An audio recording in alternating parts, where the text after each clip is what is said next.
पता नहीं था इतना टफ होने वाला है आगे आने वाला टाइम। ऐसा नहीं बोलूँगी कि बहुत सारे आँसू नहीं बहाए, बहुत बार ऐसा होता था कि अकेले कमरे में बैठ के रो रही होती थी। 2018 से 2024 तक ऑलरेडी 6 साल हो गए थे। सबने सपोर्ट खींच लिया। मुझे पता था आर या पार करना है। मुझे अब सिलेक्शन चाहिए। फाइनली बिहार का रिजल्ट आया। I got selected at rank 9। इतने सारे ऑनलाइन रिसोर्सेज यूज़ करके और पहले ही अटेम्प्ट में बीपीएससी में रैंक 9 अगर मैं ला सकती हूँ, तो आप क्यों नहीं?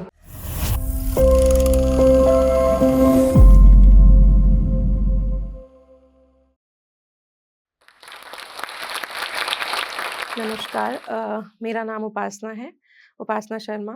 और रिसेंटली आए बिहार पब्लिक सर्विस कमीशन के रिज़ल्ट में रैंक 9 पे सीनियर डिप्टी कलेक्टर एसडीएम के पद पे मेरा सिलेक्शन हुआ है बिहार एडमिनिस्ट्रेटिव सर्विसेज में। और इससे पहले यूपी पीसीएस 2024 के रिज़ल्ट में रैंक 7 पे स्टेट टैक्स ऑफिसर भी मुझे मिला है। आज मैं आप लोगों से अपनी जर्नी शेयर करूँगी। मैं दिलवालों के शहर दिल्ली से आती हूँ और यहाँ पे एक गाँव है खेड़ा खुर्द करके।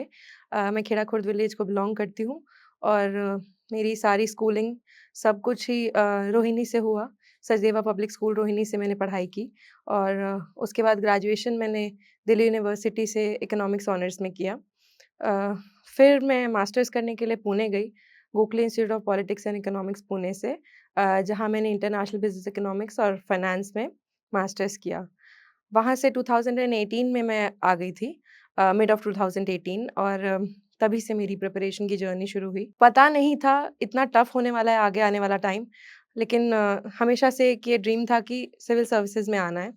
मैं प्लेसमेंट्स में भी नहीं बैठी इसीलिए कि मुझे लगा 1-2 अटेम्प्ट में निकल जाएगा यूपीएससी और बन जाएँगे ऑफ़िसर। बट जैसे-जैसे जर्नी में आगे बढ़ते गए तो पता चला कि बहुत-बहुत सारी चीज़ें थी जो सीखनी बाकी थी।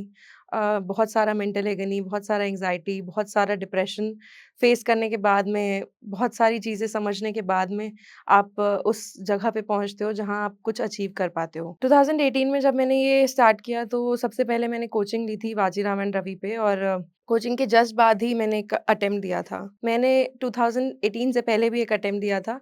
पेरेंट्स को लगता था कि नहीं-नहीं पढ़ने में अच्छी है, तो 1-2 अटेम्प्ट में हो जाएगा। अटेम्प्ट वेस्ट कर दिया। 2 अटेम्प्ट मैंने ऐसे ही वेस्ट कर दिए, मुझे पता ही नहीं था कि एक जनरल कैंडिडेट को अटेम्प्ट नहीं वेस्ट करने चाहिए। फिर जर्नी शुरू हुई, तैयारी शुरू हुई। पहला अटेम्प्ट दिया, काफ़ी जोश से दिया, काफ़ी मेहनत की भी। लेकिन अनफॉर्च्यूनेटली मेरा प्रीलिम्स नहीं क्वालीफाई हुआ। ये टाइम बीतता चला गया, 2-3 साल निकल गए, 2020 तक मैं तैयारी कर रही थी एंड देन कोविड हैपेंड। जब कोविड आया तो सिचुएशंस बहुत सारी बदल गई। पापा कोविड से सफ़र कर रहे थे, उनको कोविड हो गया था तो उन्हें क्वारंटीन कर दिया गया था। मतलब वो एक सिचुएशन आई जब मुझे लगा कि मुझे कुछ करना पड़ेगा, खाली तैयारी तो नहीं कर सकते हैं। मतलब मेरा छोटा भाई है, मुझे उसे सँभालना है और कुछ भी हो सकता है। तो उस सिचुएशन में मैंने आरबीआई का एग्ज़ाम भी दिया। ग्रेड बी का मेंस था। यही सब सिचुएशन से डील करते हुए एग्ज़ाम दिया। साथ-साथ में अप्लाई करना शुरू कर दिया था मिनिस्ट्रीज़ वग़ैरह में कि शायद मुझे कुछ बेटर ब्रेक थ्रू मिल जाएगा, कुछ एक बैकअप मिल जाएगा और मैं फिर तैयारी कर लूँगी तो शायद बेहतर रहेगा मेरे लिए। ऊपर से 2-3 साल क्योंकि हो चुके थे इस जर्नी में और इतना कुछ चल रहा था लाइफ़ में, तो लोगों का प्रेशर बहुत आना शुरू हो गया था। लोगों ने कहना शुरू कर दिया, "अरे! तुम क्लर्क की नौकरी तो करके दिखाओ पहले, वो तो लेके दिखाओ, उसके बाद ही तो कुछ कर पाओगे।"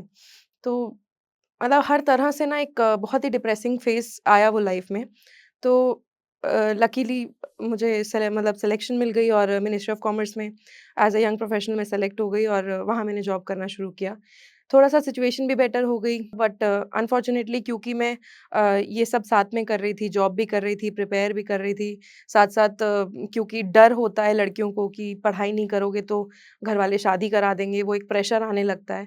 तो मैंने पीएचडी में भी एनरोल करा लिया था खुद को। सब कुछ साथ में चल रहा था।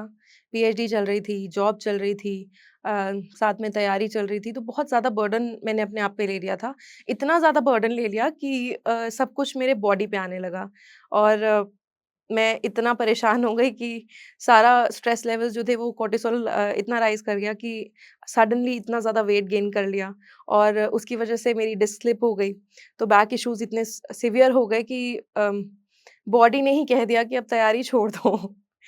बट हार नहीं मानी, फिर जॉब छोड़ दी।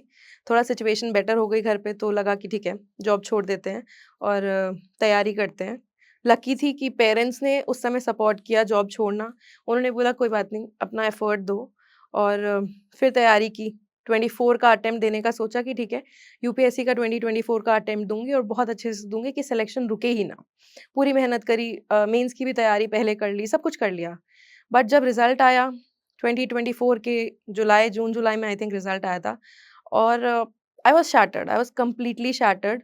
मतलब um, I can't explain the feeling.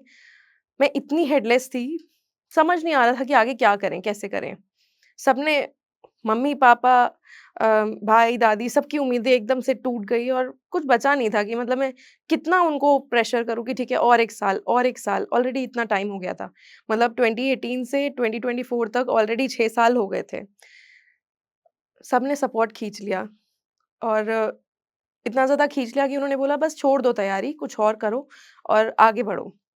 बस एक अकेला इंसान, माय फादर, पापा ने सपोर्ट किया। पापा बोले कोई बात नहीं, तू एक बार और ट्राई कर, आखिरी ट्राई कर, 6 महीने और ले ले, इसमें जो एग्ज़ाम आता है वो अच्छे से दे। 6 महीने लिए। आई थिंक 24 के अक्टूबर अराउंड आई थिंक सितंबर या अक्टूबर में आई थी बिहार पब्लिक सर्विस कमीशन की 70th बीपीएससी सीसी की नोटिफ़िकेशन, वो मैंने फ़िल की। यूपी पीसीएस मेरा टारगेट पहले से ही चल रहा था लेकिन एग्ज़ाम क्योंकि पोस्टपोन होता जा रहा था, तो वो भी पोस्टपोन होते-होते दिसंबर पहुँच गया और बीपीएससी का प्रीलिम्स भी दिसंबर पहुँच गया। बट क्योंकि मुझे पता था अब आर है या पार है, तो पूरी जान लगा दी प्रीलिम्स क्वालीफाई करने के लिए कि अब नहीं छूटना चाहिए। हमेशा से लगता था कि अपने अंदर एक क्वालिटी है, शायद कलेक्टर बनना मेरा अंदर से आता था, एक फीलिंग थी। बट लगा कि नहीं हो पाएगा तो पूरी एफर्ट लगाई और दोनों प्रीलिम्स क्वालीफाई किए। जो बेस्ट स्ट्रैटेजाइज़ मैं कर सकती थी, जो बेस्ट रिसोर्सेज़ मैं ले सकती थी, सब में पूरी मेहनत की। यूपी और बिहार दोनों का प्रीलिम्स क्वालीफाई हो गया। I think that was the only time जब मेरे कोर फैमिली, मेरे पेरेंट्स ने थोड़ा-सा सपोर्ट खींचा था। स्टिल पापा were standing behind my back. Otherwise ये जब प्रीलिम्स क्वालीफाई हुआ उसके बाद कभी किसी ने मुझे नहीं बोला कि तैयारी छोड़ दो, मेरी कोर फैमिली में। तैयारी करनी शुरू की उसके बाद मेंस आया, मेंस की तैयारी की। बट आई थिंक इस जर्नी में एक चीज़ ज़रूर शेयर करूँगी, आप जब कुछ कर रहे हैं ना, आप मत बताइए लोगों को कि आप क्या कर रहे हैं। Nobody supports you except for your family. Finally दिसंबर 2025 में रिज़ल्ट आया बीपीएससी का, मेंस का और मैंने क्वालीफ़ाई किया। आई वाज़ एक्सपेक्टिंग कि क्वालीफ़ाई करना ही है और वो शायद एक बहुत बड़ी मोटिवेशन थी। मैंने इंटरव्यूज़ दिए। जब मैं बिहार के इंटरव्यू की प्रिपरेशन कर रही थी, उसी ड्यूरेशन में यूपी का रिज़ल्ट आया मेंस का। रिज़ल्ट के साथ-साथ इंटरव्यू भी हो गया और फाइनल रिज़ल्ट भी आ गया, उधर भी सिलेक्शन मिल गई। बिहार का इंटरव्यू मेरा क्योंकि आखिरी दिन पे था, तो इस प्रोसेस के बीच में ही सब चलता जा रहा था और फाइनली बिहार का रिज़ल्ट आया अभी 15-20 दिन पहले and I got selected at rank 9। तो that was a dream come true. I was always manifesting rank 7 आ जाए मेरी और एसडीएम के पोस्ट पे मेरे को सिलेक्शन मिले। तो रैंक 7 मेरी आई यूपी पीसीएस में एसटीओ के लिए, एसडीएम के लिए तो नहीं आई और जब ये रिज़ल्ट आने वाला था, मुझे फ़ोन आता है, मीडिया हाउसेस फ़ोन करना शुरू करते हैं कि मैम आपकी रैंक 9 आ गई है, आप इंटरव्यू दे दीजिए हमें। आई वाज़ लाइक नहीं, नहीं मुझे नहीं पता है, अभी रिज़ल्ट नहीं आया, आप मुझे ऐसे ही बोल रहे हैं। कहते हैं नहीं मैम आपका ये रोल नंबर है ना? मैंने कहा हाँ, ये रोल नंबर है। कहते हैं मैम हम बता रहे हैं आपका रिज़ल्ट आ गया है एंड वो जो खुशी थी मैं शायद अब बयान नहीं कर सकती। जो सब मैंने मेंटल एगनी जो मैंने प्रेशर इतने साल झेला, वो सब अम, सब उसमें धुल गया, वो सब उसमें कवर हो गया। तो आई थिंक जर्नी बहुत लंबी रही मेरी, 8 साल की जर्नी थी। लेकिन इस जर्नी से कुछ लर्निंग्स थी मेरी जो मैं आप लोगों को सबको बताना चाहूँगी। सबसे पहला तो ये जो मैंने सीखा 6 साल बाद सीखा इंटू द जर्नी कि इस जर्नी में खुश रहना बहुत इम्पोर्टेंट है। जो भी आस-पास वाले लोग सब कुछ बोल रहे हैं ना, उसको शोर समझिए। मत सुनिए वो क्या बोल रहे हैं, क्या नहीं बोल रहे हैं। जो आपका सच्चा होगा, जो आपका अपना होगा, वो आपके कंधे पे हाथ रख के बोलेगा, "कोई बात नहीं, तू कर, मैं हूँ तेरे साथ में।" उसके अलावा अगर कोई और कुछ बोल रहा है ना, तो उस पे ध्यान देने की बिल्कुल ज़रूरत नहीं है। आपको अपने अंदर जब भरोसा खत्म हो जाए तो उनसे बात करिए जिनको आपके ऊपर इतना भरोसा है। और मुश्किल नहीं है कुछ दुनिया में, तू हिम्मत तो कर, बदलेंगे सपने हकीकत में, तू कोशिश तो कर। तो आई थिंक कोशिश करना कभी नहीं छोड़ना चाहिए। मेरे केस में मुझे ये समझ में आया कि ऐसा नहीं था पहले मेहनत नहीं कर रही थी, कोशिश नहीं कर रही थी या अपनी तरफ से कोई एफर्ट्स कम लगा रही थी।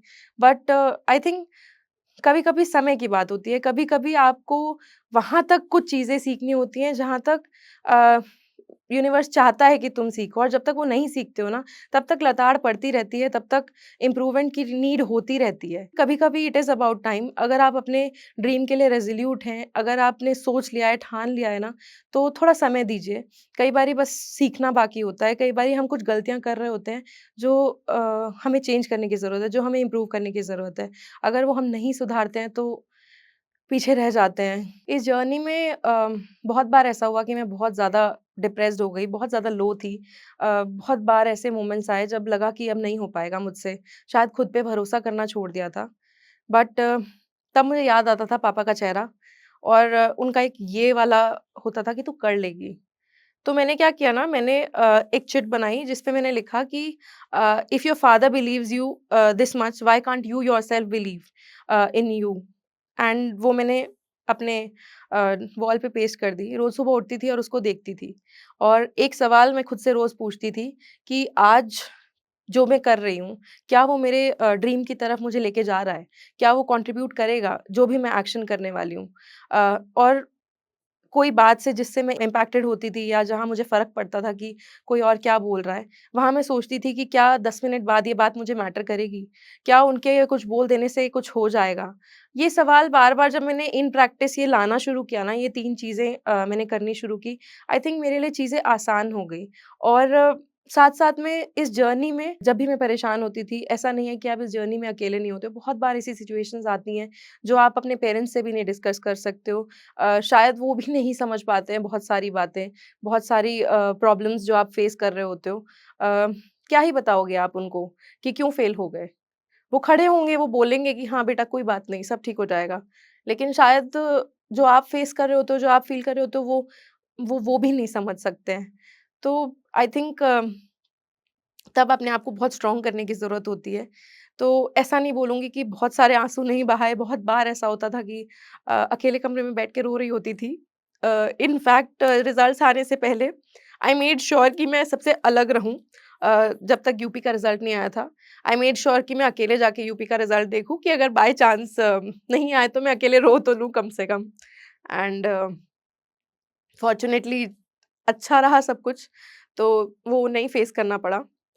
दूसरा इस जर्नी में ना आपको अपनी स्ट्रेंथ्स पता करने की नीड बहुत ज़्यादा है, जो मैंने बहुत लेट रियलाइज़ किया। जैसे मुझे पता था कि मेरी स्ट्रेंथ मेन्स आंसर राइटिंग पे होगी, क्योंकि हम लोग का हमेशा से आंसर राइटिंग अच्छा रहा है, वो चाहे कॉलेज था, वो चाहे स्कूल था, मास्टर्स थी, कहीं पे भी था ना, आंसर राइटिंग हमेशा एक बहुत स्ट्रॉन्ग पॉइंट था मेरा। तो मेरी सबसे बड़ी कमज़ोरी थी प्रीलिम्स और जब मैंने उसके ऊपर काम किया, जब मैंने उसको उसके लिए स्ट्रैटेजाइज़ करना शुरू किया और पीवाईक्यूज़ पे और इन सब चीज़ों पे काफ़ी काफ़ी फ़ोकस किया, तो आई थिंक चीज़ें अपने आप बेटर हो गईं। तो अपनी गलतियों को पहचानना हमें खुद पड़ेगा, कोई और आके नहीं बताएगा। आप अपनी गलतियों को खुद से पहचानिए और आई थिंक सच्चाई से काम करिए मतलब कर्म अगर सच्चा होगा तो कैसे निष्फल होगा? आज नहीं तो कल ज़रूर होगा। तो मुझे खुद से सच बोलना है, मुझे खुद के साथ में झूठ नहीं बोलना है। मतलब आई वोंट लाई सब्स्टिट्यूट नहीं है हार्ड वर्क का कोई, लेकिन अब जो एग्ज़ाम की डिमांड है ना, उसमें हार्ड वर्क और स्मार्ट वर्क दोनों साथ में चाहिए। तो जब तक आप दोनों को अलाइन नहीं करेंगे, जब तक आप अपनी गलतियों पे काम नहीं करेंगे, अपनी खामियों पे काम नहीं करेंगे एंड एक्सेप्ट नहीं करेंगे। कुछ लोगों में एक ये भी प्रॉब्लम होती है कि एक्सेप्ट नहीं कर पाते हैं। शायद मैं तो शायद आइडेंटिफ़ाई ही नहीं कर पा रही थी अपनी गलतियाँ कि मैं गलतियाँ कर कहाँ रही हूँ या किस पर्टिकुलर एस्पेक्ट पे मुझे काम करने की ज़रूरत है। दूसरा मेरे जर्नी में आई थिंक करिकुलर फैक्टर्स उतने ज़्यादा नहीं थे जो मुझे पीछे खींच रहे थे। I was being affected by the people a lot और जब तक ये समझ में आया, जब तक वो एथिक्स में पढ़ते हैं ना इमोशनल इंटेलिजेंस, जब तक समझ में आया ना कि ये क्यों इम्पोर्टेंट है कि इमोशनल क्वोशिएंट इंसान का अच्छा होना, इमोशनली इंटेलिजेंट होना। एज़ एन एडमिनिस्ट्रेटर भी आपको ये चीज़ें सँभालनी करनी पड़ेंगी। तब तक आई थिंक मैं बहुत अफ़ेक्ट होती रही, बहुत चीज़ें ख़राब करती रही, बहुत परेशान होती रही। कोई मुझे एक बात बोल जाता था और मैं 2 घंटे तक उस बात को सोच के परेशान हो रही हूँ और रो रही हूँ। जबकि मैटर भी नहीं करती है कि किसी ने क्या बोला। मुझे शायद बस उसी सेकंड वो बात वहीं छोड़ के और काम करना शुरू कर देना चाहिए था। तो ये गलती मैंने की, आप ये गलती मत रिपीट करिएगा। ऑल्सो इस जर्नी में ना लड़कियों को बहुत सारी प्रॉब्लम्स आती है, जो एक ये फैमिली प्रेशर झेलना पड़ता है ना, आई थिंक मैं 24 की हुई थी या 23 की हुई थी, तब से मैं ये प्रेशर झेल रही हूँ, शादी कर दो, शादी कर दो, शादी कर दो। उतना मेरे पेरेंट्स को शायद दिक्कत नहीं थी, जितना लोगों को दिक्कत थी। एंड मैं पेरेंट्स को रिक्वेस्ट करना चाहूँगी कि आप थोड़ा-सा टाइम दे दीजिए, थोड़ा-सा भरोसा रखिए, आपकी बेटी बस कुछ करना चाहती है, कुछ नाम रोशन करना चाहती है, कुछ कोशिश कर रही है, आप बस उसका सपोर्ट करिए। मत सोचिए दुनिया क्या बोल रही है, दुनिया क्या सोच रही है। आपको जब आप अपना बेटी पे भरोसा दिखाएँगे, तो वो आपके भरोसे को नहीं तोड़ेगी और आई थिंक सक्सेसफुल होके आपका नाम रोशन करेगी। मैंने जैसा आपको बताया कि इतने सारे स्टेट पीएससी एग्ज़ाम्स मैंने दिए, इतने सारे और भी एग्ज़ाम्स मैंने दिए, चाहे वो इकोनॉमिक्स रिलेटेड थे, आर आरबीआई ग्रेड बी था या कोई भी ऐसे एग्ज़ाम्स जो दिए मैंने। भले ही मैं उसमें सक्सेसफुल नहीं हुई, लेकिन लर्निंग तो हर एग्ज़ाम से थी। हर बार उनकी एग्ज़ाम को समझने की जो एक टेक्नीक डेवलप हुई कि एग्ज़ाम को समझना है, उसी हिसाब से उसी पैटर्न में पढ़ना है, वो एक लर्निंग थी जो इस प्रोसेस में डेवलप हुई। बट मैं एक चीज़ और इधर बोलना चाहूँगी कि आप बहुत सारी चीज़ों के पीछे मत भागिए। मैंने ये गलती की थी अपनी जर्नी में कि सब कुछ एक साथ लेके चलने की कोशिश कर रही थी। सारा प्रेशर अपने ऊपर ले रही थी। नहीं कर पाते हैं, इंसान हैं, हैंडल कैसे करेंगे इतना कुछ? तो एक एग्ज़ाम पे फ़ोकस तैयारी करना, वो सबसे ज़्यादा अच्छा है।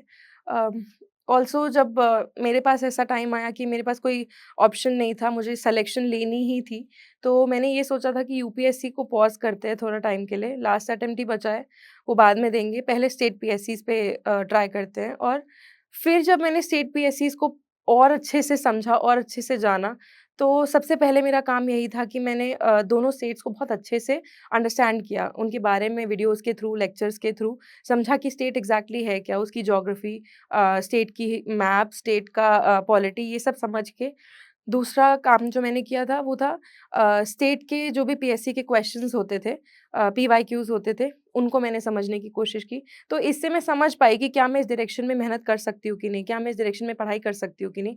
और फिर एक स्ट्रीमलाइन करके मैंने मेहनत की और स्ट्रीमलाइन करके तैयारी की। स्ट्रैटेजाइज़ करना बहुत इम्पोर्टेंट था इस जर्नी में, तो वो मैंने किया और उसके बाद में आई थिंक ईज़ी हो गया था टू अंडरस्टैंड कि कैसा क्वेश्चंस आने वाले हैं, कैसा पेपर आने वाला है और वो सॉल्व करना मेरे लिए फिर ईज़ी हो गया। आई थिंक आज की डेट में हम लोगों के पास में सब रिसोर्सेज़ अवेलेबल है। मैंने कुछ कोचिंग से भी हेल्प ली मेंस के टाइम पे, टेस्ट सीरीज़ जो थी, लेकिन इतना अच्छा सिस्टम हो गया है अभी कि सब कुछ ऑनलाइन हो गया है कि मुझे कहीं जाना नहीं पड़ा। मैं जहाँ थी मैंने वहीं से बीपीएससी के लिए भी कोचिंग ले ली। मैंने बीपीएससी के लिए टेस्ट सीरीज़ घर से जॉइन की। ऑनलाइन ही वो सब चीज़ें हो जाती थी या क्लासेस भी लेनी थी तो वो भी सब ऑनलाइन मेरे पास रिसोर्सेज़ अवेलेबल थे। वो सब रिसोर्सेज़ को मैं बहुत ईज़िली यूज़ कर पाई। तो जो आपके पास में डिजिटल प्लेटफ़ॉर्म्स हैं उनको बहुत अच्छे से आप अगर यूज़ करें, आई थिंक मिनिमम कॉस्ट्स में आप ये पढ़ाई अब कर सकते हैं। फिर इंटरव्यू के टाइम पे भी जो मुझे हेल्प लेनी थी बहुत जगह पे मैंने ऑनलाइन इंटरव्यूज़ दिए, जब तक मैं अपने आप को कॉन्फिडेंट नहीं फ़ील कर रही थी कि अभी मैं जाके ऑफ़लाइन इंटरव्यू दे दूँ और तब तक मैंने ऑनलाइन इंटरव्यूज़ दिए। फिर मैंने ऑफ़लाइन इंटरव्यूज़ दिए, तो इस प्रोसेस में बेसिकली रिसोर्सेज़ बहुत ईज़िली मिल गए मुझे। इतने सारे ऑनलाइन रिसोर्सेज़ यूज़ करके और पहले ही अटेम्प्ट में बीपीएससी में रैंक 9 अगर मैं ला सकती हूँ, तो आप क्यों नहीं? आप भी इसी तरीके से अपने जो भी अवेलेबल रिसोर्सेज़ हैं, उनको यूज़ करके अपने घर बैठ के भी तैयारी कर सकते हैं। आपको बस कंसेप्चुअल क्लैरिटी लाने की ज़रूरत है, फैक्चुअल इंटीग्रिटी रखने की ज़रूरत है एंड आई थिंक सच्चे मन से तैयारी करिए, अपने काम को एकदम प्रॉपर मन से करिए और इस जर्नी में आप अगर लगे रहेंगे सच्ची निष्ठा से तो कोई भी रिज़ल्ट आपको मिल सकता है। तो बिल्कुल भी डिसअपॉइंट कभी भी मत होइए लाइफ़ में। खुद को परेशान मत करिए, इस जर्नी में खुश रहिए। एक बहुत चैलेंजिंग चीज़ जो लोगों के लिए होती है, अरे! इतना बड़ा सिलेबस है। आप उस सिलेबस को एक बारी एक दिन खोल के बैठ जाइए और देखिए कि आपको वो सिलेबस पढ़ने की ज़रूरत क्यों है। आज अगर मुझे ये पढ़ना पड़ा कि बिहार के कौन से डिस्ट्रिक्ट में कब कौन-सा डिज़ास्टर आता है, तो एज़ एन एडमिनिस्ट्रेटर आज मुझे वो सँभालना भी तो है ना।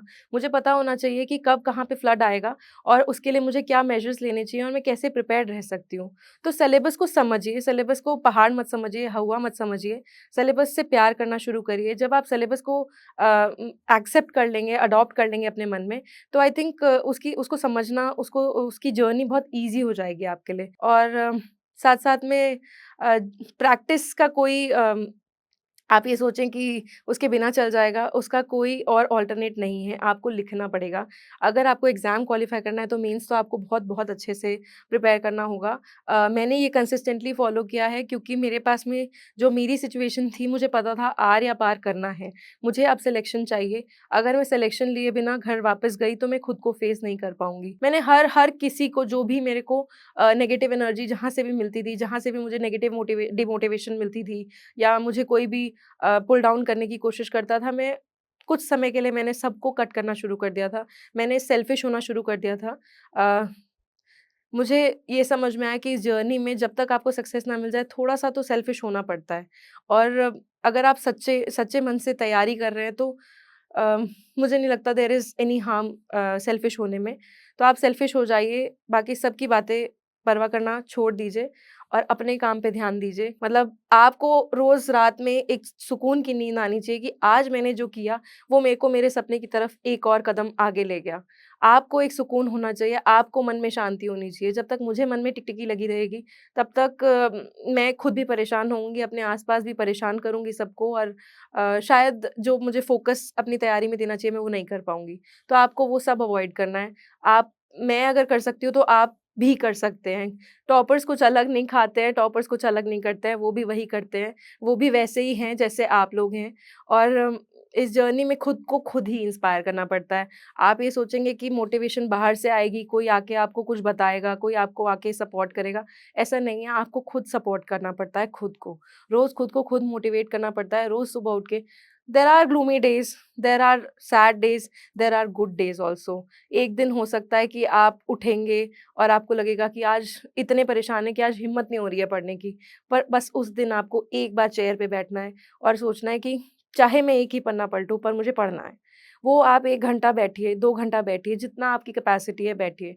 कुछ दिन में अपने आप आदत पड़ जाती है। बॉडी में डिसिप्लिन आने लगता है। वो कहते हैं ना कि मेमोरी ब्रेन में नहीं होती है, मेमोरी मसल मेमोरी भी डेवलप हो जाती है। आपके हाथ को लिखने की आदत हो जाती है। आपकी बॉडी को उस चेयर पे बैठने की आदत पड़ जाती है। आपको आदत पड़ जाती है कि उस ड्यूरेशन में, उस पर्टिकुलर टाइम पे आपकी जो बायोलॉजिकल क्लॉक है, आपकी जो सर्काडियन रिदम है, उसमें आदत पड़ जाती है कि इस टाइम पे आपको उठ के बैठ के पढ़ना है। तो आप वो सब चीज़ों पे थोड़ा-सा काम करिए और बाकी सब चीज़ों को फ़ोकस करना बंद कर दीजिए। आई थिंक इस जर्नी में आपको फिज़िकल हेल्थ पे ध्यान देने की बहुत ज़रूरत है, क्योंकि अगर आप नहीं देंगे तो आप मेंटली भी पीछे चले जाएँगे। आप मेंटली भी डिप्रेस्ड स्टेज में जाने लगते हैं, तो अपनी मेंटल हेल्थ और फिज़िकल हेल्थ पे दोनों पे ध्यान देना बहुत ज़रूरी है। खुश रहना बहुत इम्पोर्टेंट है, आपको अपने आप को सताने की ज़रूरत नहीं है। जहाँ आप कन्फ्यूज़्ड स्टेट ऑफ माइंड में रहेंगे, वहाँ आप परेशान रहेंगे, कन्फ्यूज़न को हटाना है। कन्फ्यूज़न सबसे बड़ा शोर है जो प्रॉब्लम्स क्रिएट करता है।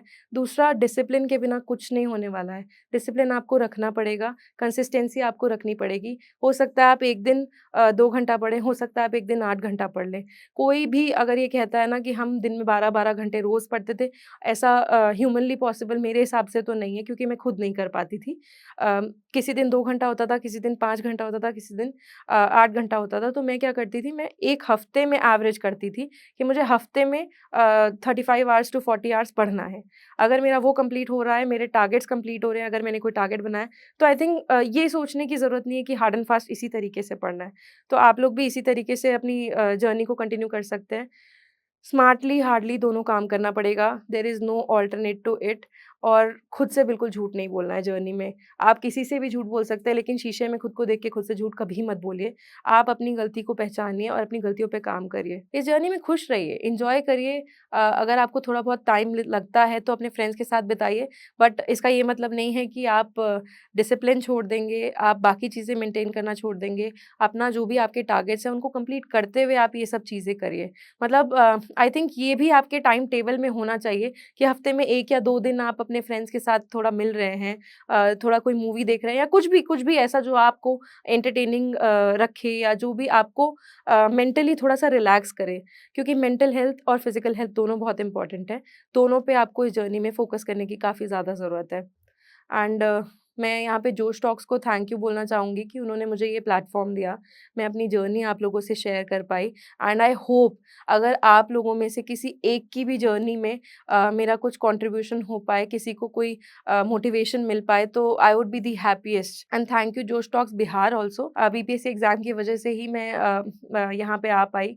वहाँ टॉपर बनी तो मुझे ये अपॉर्च्युनिटी मिली कि मैं अपने फेलो एस्पिरेंट्स को इंस्पायर कर सकूँ, अपनी जर्नी शेयर कर सकूँ। Thank you so much.